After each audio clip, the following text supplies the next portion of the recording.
dans le prochain épisode de Demain nous appartient. Tandis que la police arrête Robin, Renaud perd un être cher. En parallèle, Manon est sur un petit nuage. Attention, les paragraphes qui suivent contiennent des spoilers sur l'épisode de Demain nous appartient diffusé demain soir sur TF1. Si vous ne voulez rien savoir, ne lisez pas ce qui suit. Jeudi 7 juillet dans Demain nous appartient. La police arrête Robin chez les Delcourt. Chloé rapporte à Alex la conversation qu'elle a surprise entre Robin et son interlocuteur et pendant laquelle il disait qu'il était allé beaucoup trop loin. Si l'ostréiculteur pense que son frère a des soucis personnels dont il n'a pas forcément envie de parler, Chloé croit au contraire qu'il est toujours jaloux de son mari. Elle va même jusqu'à imaginer que son beau-frère regrette de lui avoir vendu les parts d'Uma. Seulement, Alex n'imagine pas Robin capable d'une chose pareille, d'autant plus qu'il n'a plus de problème d'argent depuis que ses affaires cartonnent en Angleterre. D'ailleurs, il lui a déniché un gros client potentiel qui pourrait les aider à remonter la pente. Pendant ce temps, la police poursuit son enquête et Damien a relevé du sang sur l'une des lattes sabotées du ponton.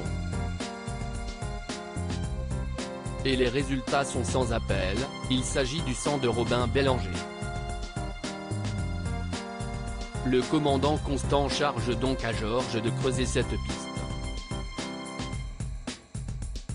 De leur côté, Jordan et Jaya boivent un café à la paillote mais l'adolescent n'écoute pas vraiment ce que sa copine lui dit puisqu'il est bien trop occupé à envoyer des messages à Judith. En apprenant l'identité de son interlocutrice, Jaya peine à cacher sa jalousie. Toutefois, Jordan assure qu'il ne se passe rien entre eux et qu'ils sont simplement amis. Seulement, Jaya ne peut s'empêcher de remarquer que depuis qu'il travaille au MA, il ne se voit plus beaucoup. Jordan promet alors de se rattraper puis jure de passer une soirée en amoureux avec elle dès qu'ils auront les résultats du bac de français. Avant d'aller travailler, Jordan débarque à l'hôpital avec un bouquet de fleurs pour Judith.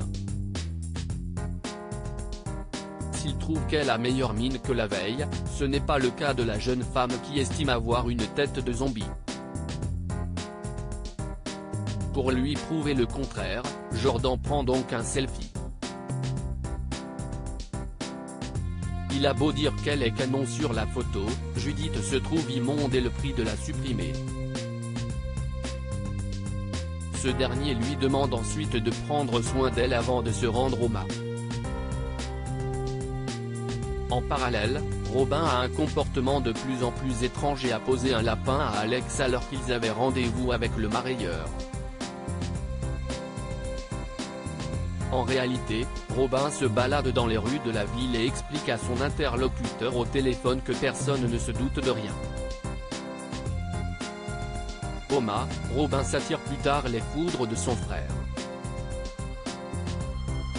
Il lui présente ses excuses, précisant avoir des choses urgentes à gérer pour son travail, mais Alex lui reproche de tout mettre en œuvre pour qu'il mette la clé sous la porte. Voyant bien que son frère a quelque chose sur le cœur, il le pousse à lui dire ce qui ne va pas.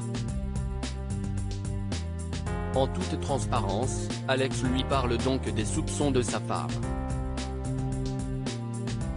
Pour se défendre, Robin explique qu'il était au téléphone avec son associé et qu'il parlait d'un concurrent lui ayant volé des contrats en or. Alex se confond alors en excuses précisant être sous pression en ce moment. Au commissariat, Georges a fait quelques recherches sur Robin et a découvert que sa société d'import-export a fait faillite 2 mois plus tôt à cause des nouvelles réglementations douanières au Royaume-Uni. Surendetté, il serait rentré en France pour échapper aux organismes de recouvrement.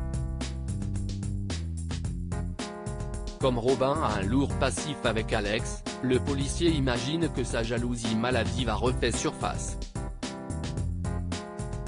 Ainsi, écoulées, la nouvelle affaire de son frère serait devenue une obsession pour Robin. Par la suite, Georges et Martin se rendent au Mât et apprennent à Alex que non seulement Robin a fait faillite mais que son sang a également été retrouvé sur le ponton saboté. Les deux policiers sont donc ici pour l'arrêter. Lorsque Robin arrive, Alex perd son sang-froid. Après l'avoir plaqué au sol, Alex menace de le tuer mais Martin intervient pour le maîtriser.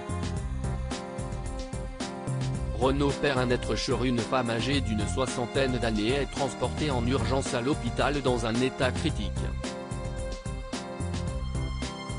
Malheureusement, Marianne n'a pas pu la sauver. Touchée par la perte de sa patiente, elle se confie plus tard à Renaud.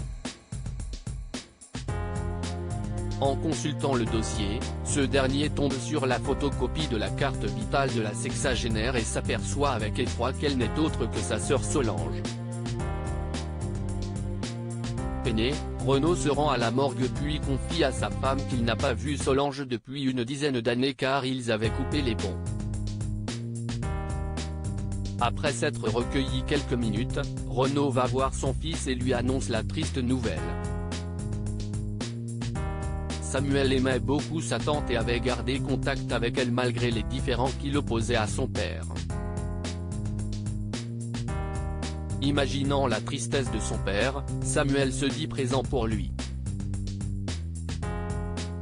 En quittant l'hôpital, Marianne fait part à Renaud des derniers mots de sa sœur qui a répété à plusieurs reprises « Faire attention à Diane ». Renaud explique alors que Diane était l'employée de Solange O'Hara. Forcément, il trouve étrange que Solange ait pensé à elle au moment de sa mort. Manon est sur un petit nuage et Manon est sur un petit nuage. C'est donc avec le sourire aux lèvres qu'elle raconte à Sophia l'après-midi qu'elle a passé avec Nordine. Pour Sophia, leur relation est ambiguë et Nordine est attirée par elle sans oser se l'avouer. Manon rejoint ensuite Timothée et Elsa à la paillote. Malgré la chaleur écrasante, la fille d'Ognier ne quitte pas le pull de Nordine car elle aime sentir son odeur sur elle. Plus tard, Nordine débarque à la paillote pour aider Manon à réviser. Quand elle lui propose d'aller se baigner, il décline mais ne cesse de la regarder au moment où elle se met en maillot de bain. En fin de journée, Nordine et Sophie dînent au Spoon lorsque le policier reçoit une photo de Manon qui porte son pull. En remarquant son sourire, Sophie se demande si Manon n'aurait pas un léger crush sur lui. Nordine certifie alors que non et va même jusqu'à dire que c'est une gamine.